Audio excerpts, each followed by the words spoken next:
próximo programa es para todos. No contiene escenas de sexo o violencia.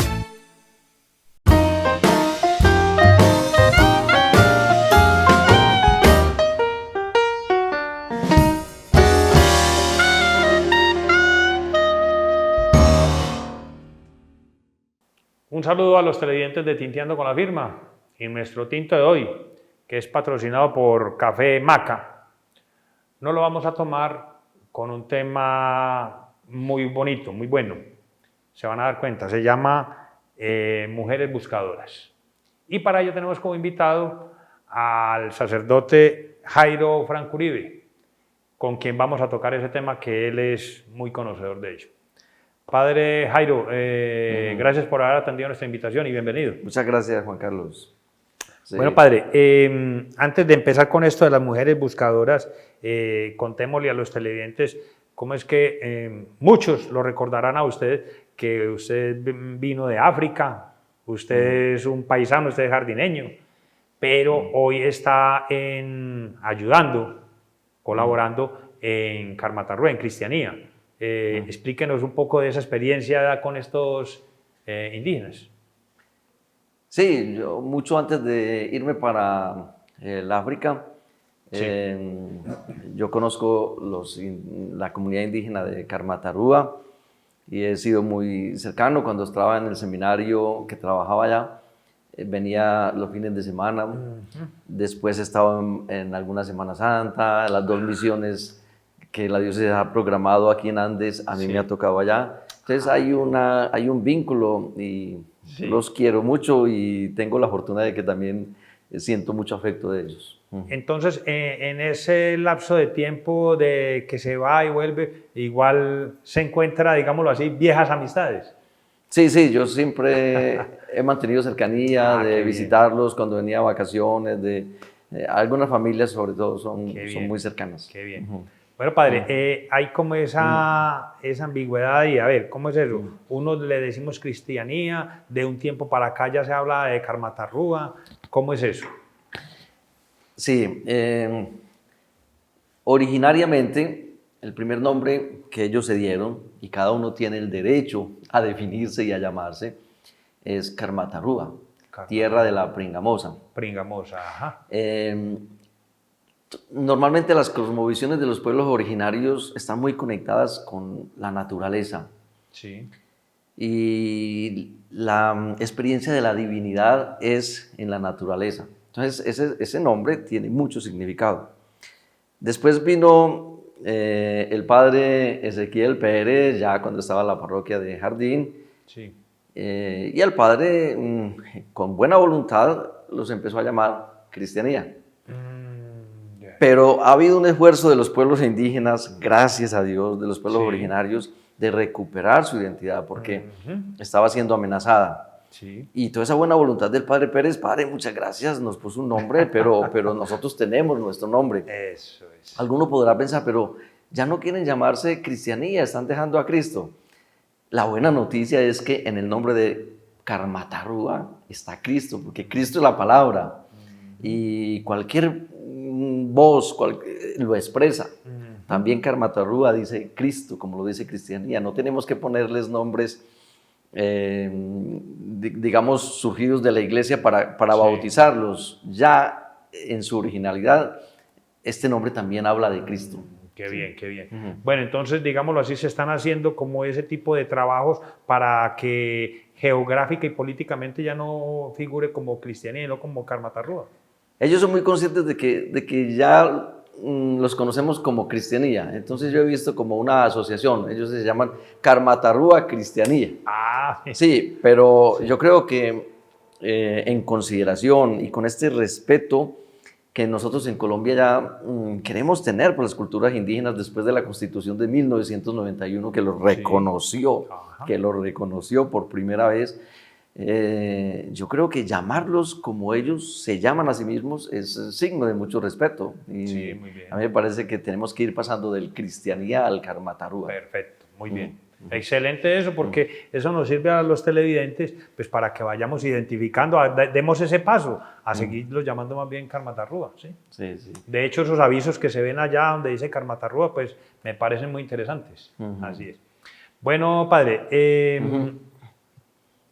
ya entrando en este tema que nos toca hoy, que es el de las mujeres buscadoras, ¿qué lo llevó a usted a empezar a trabajar con esta temática tan tremenda, tan espinosa? Sí, bueno, como una premisa, sí. Antes de empezar a hablar de las mujeres buscadoras, por Dios, ¿quién soy yo para hablar de las mujeres buscadoras? Aquí tendría que estar una Era de una ellas. mujer Sí. precisamente. ¿Sí? Pero bueno, en país de ciegos el tuerto es rey. Rey. Aquí no hay una mujer buscadora y yo sí he estado en mucho contacto y comunión con ellas. Valga la aclaración. Sí. Eso está muy bien. Entonces, si voy a hablar, les pido perdón a ellas porque no soy mujer, entonces ya me falta una... sí, ya hay una debilidad. Sí, y tampoco soy víctima de la violencia, no me considero víctima, afortunadamente. Perfecto. No me considero víctima de la violencia, y ellas lo son. Entonces, sí. Pido perdón, no soy ni mujer ni víctima, pero por la cercanía con ellas, por que Dios me ha dado esta gracia de meterme mucho en sus procesos, en sus grupos, en la vida de cada día, en sus casas, de acompañarlas. Entonces sí puedo hablar con mucha alegría de ellas. Eso está muy bien. Tiene, digamos, está empoderado para poder hablar de esa situación. Tengo datos, tengo, mejor corazón, porque ha sido un acercamiento que en los últimos 3 años he tenido con estas personas. Bueno, perfecto, padre. Entonces, ¿y qué lo llevó? O sea, ¿fue una casualidad de la vida? ¿Qué lo llevó a involucrarse, como lo hizo usted hace 3 años, con estos grupos? Bueno, todo nació cuando estaba en el África, en Kenia. Sí. Se firmó el acuerdo de paz, ¿sí? Y entonces yo me puse a seguir todo lo que se empezó a decir. Porque Perdón, padre, usted estaba en Kenia y se firmó el acuerdo de paz, pero el acuerdo de paz de acá de Colombia. De Colombia, perfecto, sí. Muy bien. Pero entonces yo seguía las cosas. Sí. Yo creo que un misionero nunca deja su país. Claro. ¿sí? Sí. Se firmó ese acuerdo y empezaron a hablar las víctimas, porque si algo tenemos que agradecer al acuerdo es que mucha gente que no se había podido expresar empezó a decir lo que pasaba, lo que estaban sufriendo, lo que estaban llorando. Y llegó la pandemia, entonces nos tuvimos que encerrar también allá en Kenia y yo me dediqué a escuchar, a investigar sobre las víctimas, a todo lo que iban diciendo en la Comisión de la Verdad. Me dediqué a seguir y fui sintiendo una cosa, mire, yo llevo aquí 20 años en este país, pero como ser humano me estoy perdiendo algo que es mío, todo este sufrimiento, todo este dolor. Si yo sigo mirando esto por televisión, si yo lo sigo mirando por internet, le va a faltar algo a mi humanidad. Es decir, yo tengo que volver. Ahí fue donde yo le pedí a mi gente, a los misioneros javerianos, que me dejaran volver a Colombia. Y uno de los propósitos de esa vuelta, o el principal, era acercarme a las víctimas del conflicto armado. Me puse a buscar estas víctimas y en Medellín yo había escuchado la historia de Teresita Gaviria, que les puedo hablar un poco después de ella, de Lolita Londoño, y desde Kenia yo había escrito incluso sobre ellas, tenía artículos sobre ellas. Entonces lo primero que hice al llegar a Medellín fue buscarlas y me encontré con las puertas abiertas de las Madres de la Candelaria, de las sobrevivientes victoriosas, de las mujeres caminando por la verdad en la Comuna 13, de las Madres de Candelaria vía línea fundadora, de muchas organizaciones de mujeres buscadoras.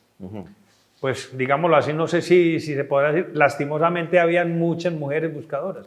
Hay muchísimas. Debido a la violencia. Hay muchísimas mujeres buscadoras. Miren, las Madres de la Candelaria, Caminos de Esperanza, es que hay muchos grupos. Sí. Ellas tienen unas 800 mujeres. Miren, 800. Dios. Es que no nos podemos olvidar que el fenómeno de la desaparición forzada, Antioquia es el departamento que más casos de desaparecidos tienen. Se me olvida en este momento la cifra. En Colombia los datos oficiales van por los 120.000 desaparecidos, pero son los oficiales, eso es un subregistro. Sí, sí. Llegan a incluso a hablar de 210.000, 240.000. Miren, es como si hiciéramos desaparecer toda la diócesis de Jericó. Ajá, así Como es. toda la diócesis de Jericó, todos los pueblos, les sacamos la gente y los desaparecemos, es todo eso. Colombia, todos los países de América Latina no llegan a sumar el número de desaparecidos que tiene Colombia. México es el que le sigue con 120.000. Pero después empezamos a sumar todos los otros países, todos los otros desaparecidos de los otros países, no llegamos a los desaparecidos que hay en Colombia. Entonces, claro, hay muchas mujeres. Eso, padre, sí, ya usted lo expresó, los televidentes dirían, bueno, madres buscadoras, mujeres buscadoras, pero ¿buscadoras de qué? ¿Buscadoras de tesoro? ¿Buscadoras de oro? ¿Buscadoras de qué? No, es buscadoras de personas desaparecidas, de hijos desaparecidos, ¿cierto? Sí. Es eso. Bueno, padre, usted una vez llega de Kenia, las aborda a ellas, ¿qué expectativas tenía usted cuando llegó y empezó a hablar con ellas? Sí, sentía este llamado de acercarme, de escuchar. Yo no soy ningún psicólogo, yo no soy ningún sociólogo, pero sí soy una persona humana y tenemos oídos, podemos escuchar y yo creo en el escuchar. Yo creo en el escuchar como lo principal que nosotros tenemos que hacer como humanos. Pero si yo, además de humano, soy también un sacerdote, escuchar es sanación. Y para mí el ministerio del sacerdote no va tanto en los ritos, sino en acercarme al sufrimiento de la gente. Entonces, por eso es que estoy ahí. Muy bien, excelente. Bueno, padre, al usted empezar a dialogar con ellas, se encontró mujeres temerosas, inclusive también rencorosas hacia esos violentos que atacaron sus seres queridos, o personas que ya estaban en ese proceso de sanación. ¿Cómo fue eso? La realidad es muy compleja. La realidad es muy compleja. Cada ser humano es distinta. Cada ser humano es un mundo. Sí. Entonces todas estas mujeres tienen su particularidad. Sí.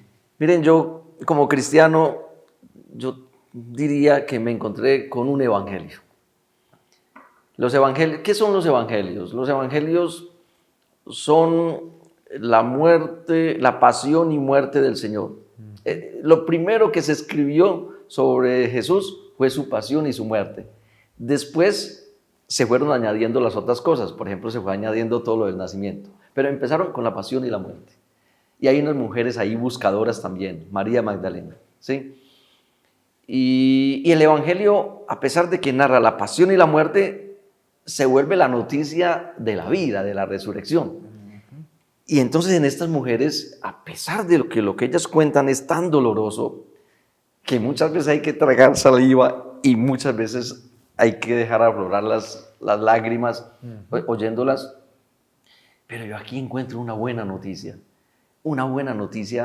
que nos está salvando. Yo encuentro que estas mujeres, uno se las imaginaría damas luctuosas, como dijo alguno, uno se las imaginaría viejas chillonas, como les dicen a ellas cuando salen a las calles, llenas de dolor, aplastadas. No, ahí encuentra uno también fiesta. A mí me parece que es como el misterio de Jesús, el resucitado, que está lleno de vida, tiene llagas en su cuerpo, claro, y las muestra, pero está lleno de vida. Estas mujeres tienen llagas, la desaparición de un hijo, de un esposo, de un hermano, de un amigo, de un compañero, de un amante. Eso es una llaga, eso es un vacío, es como el costado de Jesús abierto, ¿sí? Pero yo encuentro que estas mujeres están vivas y que nos están dando mucha vida. Tremendo, tremendo. Bueno, y en todas esas experiencias que usted se encontró, ¿alguna experiencia que la haya impactado? Sí, gracias a Dios. Me preguntas por eso, Juan Carlos, porque se nos quedarían ideas. Y esto no son ideas, esto son situaciones muy concretas.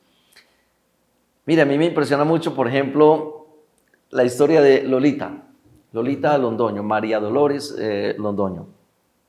Fue la primera mujer a la que yo visité en Medellín porque resultó que éramos vecinos, vivíamos por ahí en Robledo. Cuando yo averigüé por ella, me di cuenta que estaba a unas pocas cuadras de mi casa. Sí.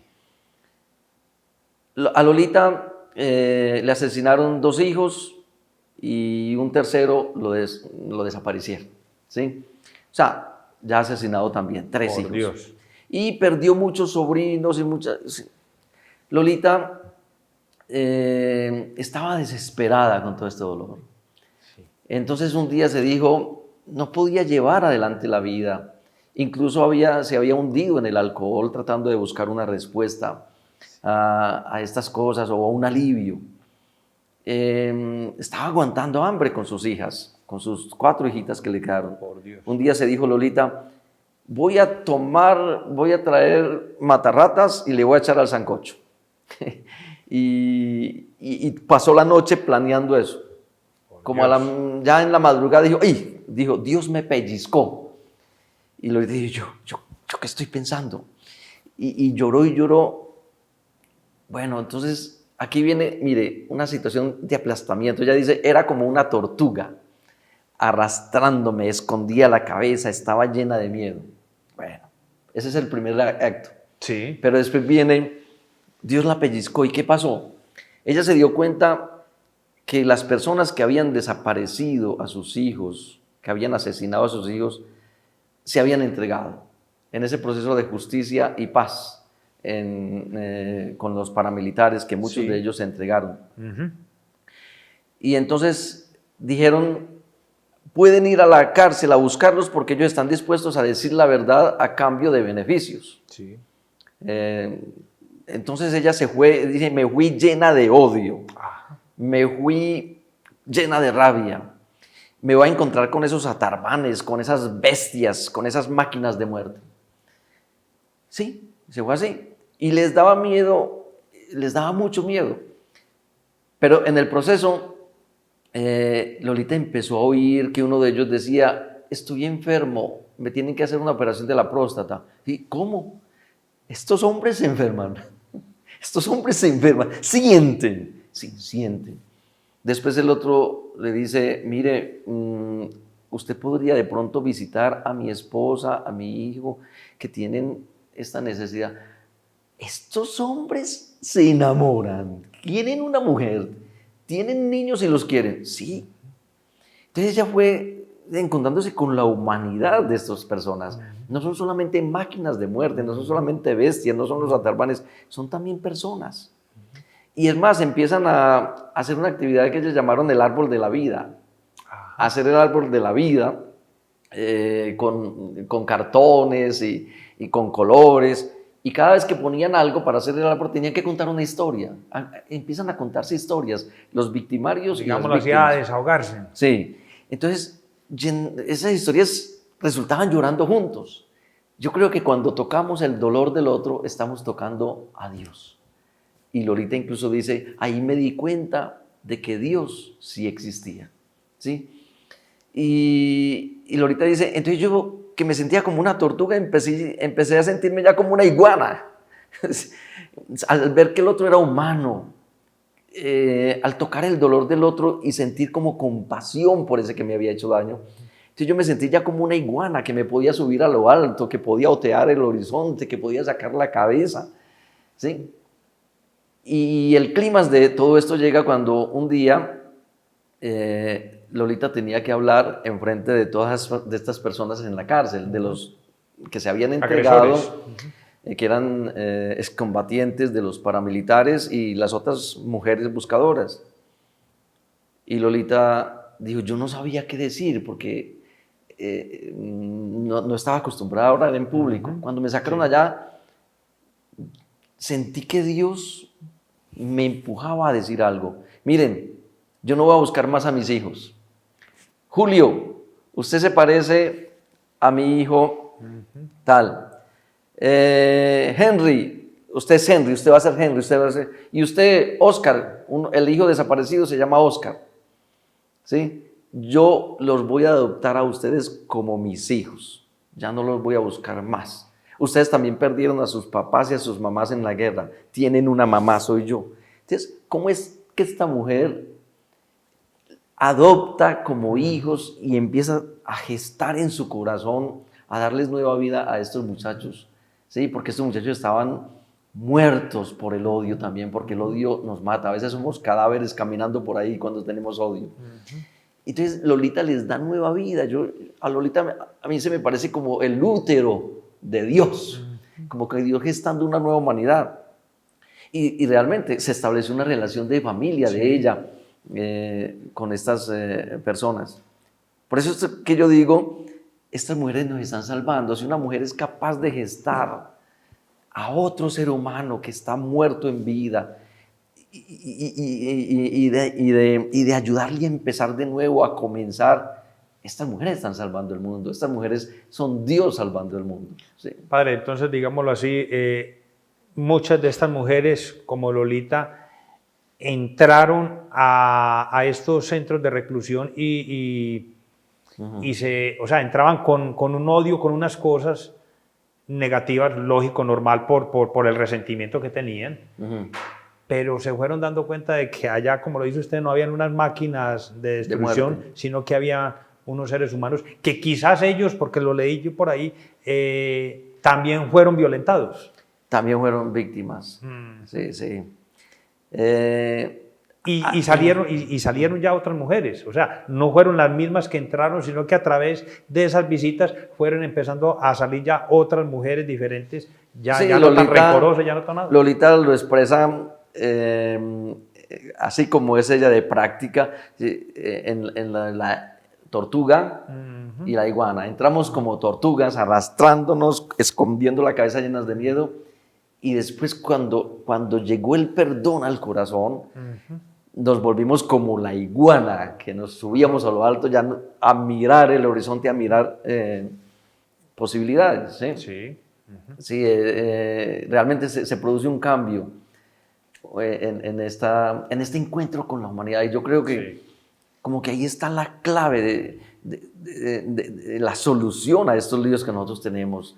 Es encontrarnos con la humanidad del otro. Muchas veces clamamos por el castigo. Hay que castigarlos, la cárcel, la cárcel, la cárcel, que las paguen, el que las hizo las paga. Claro. Sí, bueno, los castigamos, pero ¿qué ganamos? ¿Qué pasa en el momento? Cuando hay oportunidad de que lleguemos al corazón del otro, de que nos encontremos con el dolor del otro, de que encontremos las razones, que todo ser humano en el fondo tiene sus razones, ¿sí? Ahí, cuando tocamos la humanidad del otro, yo creo que ahí está la salvación, y ahí está Dios. Tremendo. Bueno, padre, su labor con estas mujeres buscadoras, digámoslo así, sirvió para ellas ser escuchadas también por usted. O sea, digámoslo así, usted también fue como una terapia para ellos, para ellas. Sí, indudablemente. Miren, uno es muy poquito. ¿Qué tiene uno? Sí, pero uno tiene humanidad. Es que lo que nos salva es la humanidad. Sí. Estamos en Navidad. Dios se hace hombre. Es porque lo que nos salva es la humanidad. Si Él sigue siendo Dios allá en su cielo, no estaríamos salvados. Pero hacerse hombre. Entonces uno se acerca a las personas con su humanidad. Ellas me han dado tanto, me han dado el Evangelio, me han dado tantos motivos para creer que podemos pasar esta página de violencia y llegar a una página de vida. Pero sí, he tenido oportunidad también de escucharlas, porque cuando voy a sus sedes, cuando voy a sus casas, yo acostumbro ir de pronto a visitarlas cuando alguna está enferma. Hay algunas de estas mujeres, casi todas son desplazadas, que vienen de los pueblos, entonces están montando pequeños negocios, entonces uno trata de ponerse como al servicio de todas estas cosas, ¿cierto? Y muchas veces ellas resultan llorando y contando la historia, ¿cierto? Entonces ahí yo digo, aquí me tengo que poner yo 100% a escuchar, y a no interrumpir, y a veces son historias que duran horas. Sí, claro. Entonces, ellas me anuncian, ellas no se dan cuenta que también, cuando me están contando sus dolores, me están diciendo el Evangelio, me están predicando el Evangelio, porque yo veo ahí a Dios metido, a Dios ahí gestando una nueva humanidad. Pero sí, he tenido esa fortuna, esa gracia de poderlas escuchar. Muy bien. Bueno, padre, saliéndonos de ese campo espiritual, esa violencia que usted dice que se enraizó, se enquistó mucho acá en Antioquia, ¿en qué sectores de Antioquia sucedió más que todo ese tipo de cosas? Bueno, hablamos del fenómeno pues, de la desaparición. Es un fenómeno de toda Antioquia, ¿cierto? Pero hay unos lugares donde se concentró más. Por ejemplo, pensar en el oriente antioqueño, pensar en San Carlos. San Carlos se vació, un pueblo de 20.000 habitantes llegó a tener 5.000 o menos. ¿Sí? Allá encontramos a doña Pastora Mira, que también podríamos hablar tanto de ella. Pensar en el Bajo Cauca, en esos pueblos de por allá, del Bagre, Nechí, por allá en el nordeste, Segovia, hay pueblos donde se ha concentrado. Pero yo quiero, ahora que estamos aquí en el suroeste, que nos salgamos de una ilusión, porque en el suroeste, no sé por qué, a pesar de que haya pasado lo que haya pasado, que mucha gente nos puede contar muchas historias. Si uno se va por esta orilla del río San Juan, la carretera hasta Peñaliza y empieza a visitar esas casitas, uno dice, uy, aquí pasaban cosas, ¿sí? Si uno se va para el concilio Salgar, ese corregimiento de Salgar, uy, aquí pasaban cosas. Sí. Y muchas veces se tiene la idea de que nosotros tenemos un remanso de paz, porque tenemos unos pueblos muy lindos como Jardín, como Jericó, como estos pueblos tan deliciosos para visitar, Ciudad Bolívar, estos felices visitando estos pueblos tan lindos. Entonces, no, esto es un remanso de paz, aquí no pasó nada. Pero ojo, metámonos un poquito más adentro, escuchemos un poquito más, ahondemos un poquito más. Hay muchas personas sufriendo también la desaparición. Yo en estos días estaba en una vereda de Jardín y me di cuenta de una mamá allá que le habían desaparecido 2 hijos y como que la gente ni siquiera sabía. Y me fui averiguando otras historias y hay desaparecidos entre nosotros, ¿sí? Bueno, por qué, digamos, no sé si se podrá decir ocultar o callar, por qué pasa ese tipo de cosas? Estas familias se sienten acobardadas, quieren más bien dejar eso, a diferencia de las mujeres buscadoras como Lolita, que lo dice usted. Pues que la primera reacción ante esta violencia que llega rompiendo todo, dañando todo, la primera cosa es llenarnos de miedo. Y el miedo hace que nos callemos. Entonces muchas veces las personas prefieren estarse en silencio porque también los que desaparecieron a sus seres queridos tenían esa intención. Entonces si estas personas empiezan a hablar, se van contra esta intención. Claro. Es lo que la antropóloga María Victoria Uribe llama la borradura de los seres humanos, ¿sí? Que hay que borrarlos. Entonces, que alguien esté hablando de los desaparecidos no gusta, ¿sí? Entonces, estas mujeres sí y estas familias se han quedado en silencio. Es cuando se encuentran con otras, cuando muchas de ellas cuentan la historia. Mire, yo iba por el Parque Berrío y me encuentro de pronto a las Madres de la Candelaria haciendo su plantón ahí en la iglesia de la Candelaria. ¿Y qué pasa ahí? Veía que tenían fotos de sus desaparecidos en el pecho. ¿Qué pasa ahí? Yo también tengo un desaparecido, yo tengo 2 desaparecidos. Pero hasta el momento he callado, tenían miedo. Así hay también personas entre nosotros que sienten esta amenaza y nunca han hablado. Ya afortunadamente todavía hay mucha violencia, pero esta crudeza de la violencia de otros años ya tal vez no está, pero este fenómeno lo siguen sufriendo. Yo quisiera hacer una aclaración, ¿no? Que hablamos de mujeres buscadoras, también hay hombres buscadores. Pero me quito la palabra, quería preguntar, bueno, ¿es solo mujeres o es porque ellas son más abiertas, más sentimentales? ¿Cómo es eso? Sí, hay varios fenómenos ahí que explican por qué es mujeres.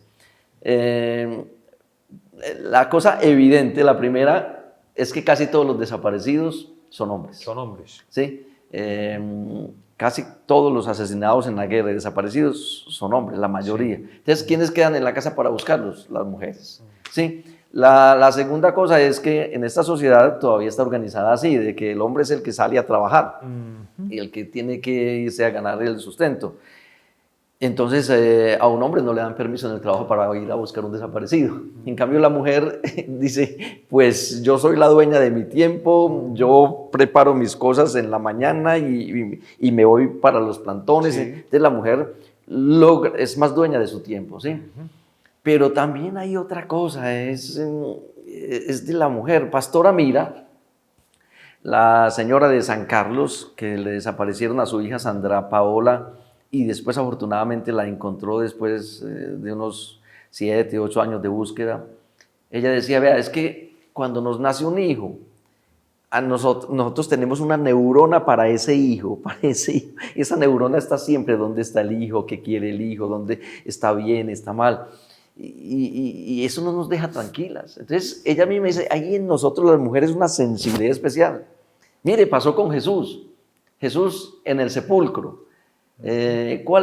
¿Quiénes fueron las que se fueron a buscar ese cuerpo? Las mujeres, María Magdalena, las amigas de él. Sí. Los amigos apóstoles estaban llenos de miedo. Hay algo en la mujer que la lleva a osar, a ser decidida, a ser muy valiente.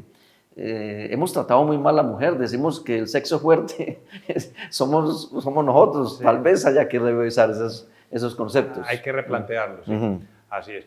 Bueno, padre, pero entonces en esa experiencia también se encontró con hombres, buscadores. Sí, entonces, a ver, por ejemplo, hay un señor que me llama mucho la atención, hay dos, les puedo hablar de dos. Sí. Hay un señor en Madres de la Candelaria, línea fundadora, Álvaro González. Este señor perdió a su hija, la desaparecieron. Se trató más bien, yo creo, que de un fenómeno de tráfico humano, más que de esta violencia, y se la llevaron a los Estados Unidos. Sí.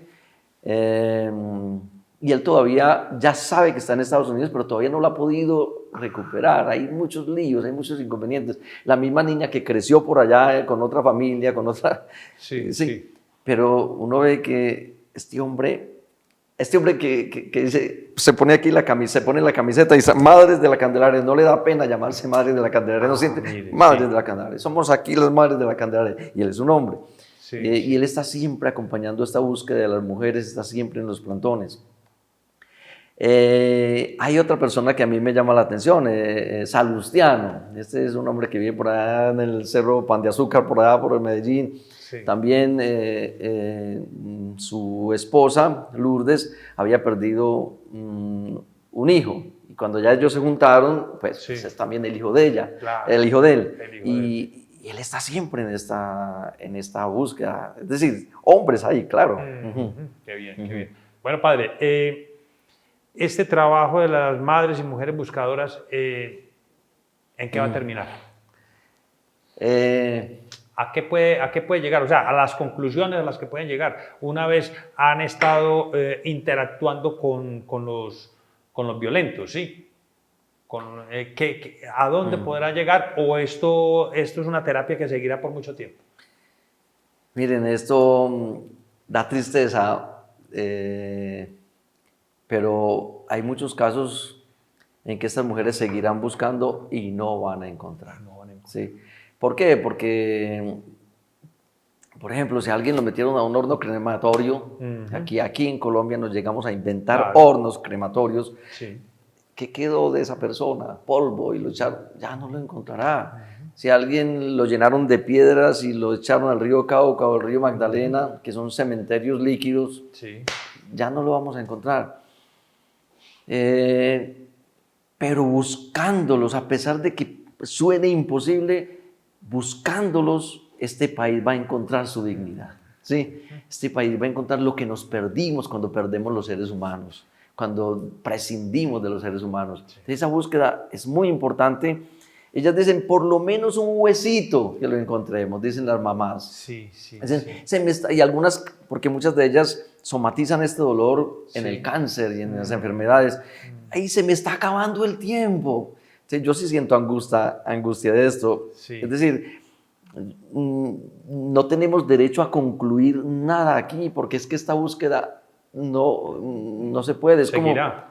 Para mí es como lo de San Agustín, que un día vio un niño que trataba de meter el mar todo en un huequito de la playa. y el mar no cabe en un huequito. Sí, Aquí tampoco va a haber una conclusión, pero buscando estas personas, así haya como ya una evidencia de que, por Dios, es que si lo metieron a un horno crematorio, pero buscando, vamos a encontrar la humanidad de todo este país, porque es que perdimos esa humanidad, nos deshumanizamos. Tremendo, ¿sí? tremendo. Padre Jairo, se nos acaba el programa, pero queda una incógnita grande con estas situaciones. Sí. Ojalá estas mujeres, madres buscadoras, no resulten más madres, mujeres buscadoras, que se acabe ese tipo de problemas, ese tipo de situaciones. Esa sería como lo ideal. Sí, que un día no tengamos más, ya tenemos una gran cantidad de mujeres, pero sí, tenemos que soñar en una Colombia donde nadie se pierda. Así es. Donde los papás, las mamás puedan tener a sus hijos, donde las esposas puedan tener a sus esposos, donde los hijos puedan tener al papá y a la mamá y morir dignamente, morir como tenemos que morir los hijos de Dios, que es más bien vivirnos, más bien pasar a la plenitud. Así es. Padre, le agradezco que haya atendido la invitación, pero me quedó como trabajando esa idea que valga la redundancia, de su trabajo en Carmatarrúa. Más adelante, qué tan bueno poder tocar ese tema para que los televidentes conozcan un poco más desde la parte espiritual de ese trabajo que hacen ustedes allá como parroquia en Carmatarrúa, ¿le parece? Pues hombre, cómo no, siempre podemos compartir todas esas experiencias tan bonitas. Muchas gracias, Padre. Muchas gracias. Televidentes, es todo por hoy y los espero en un próximo programa.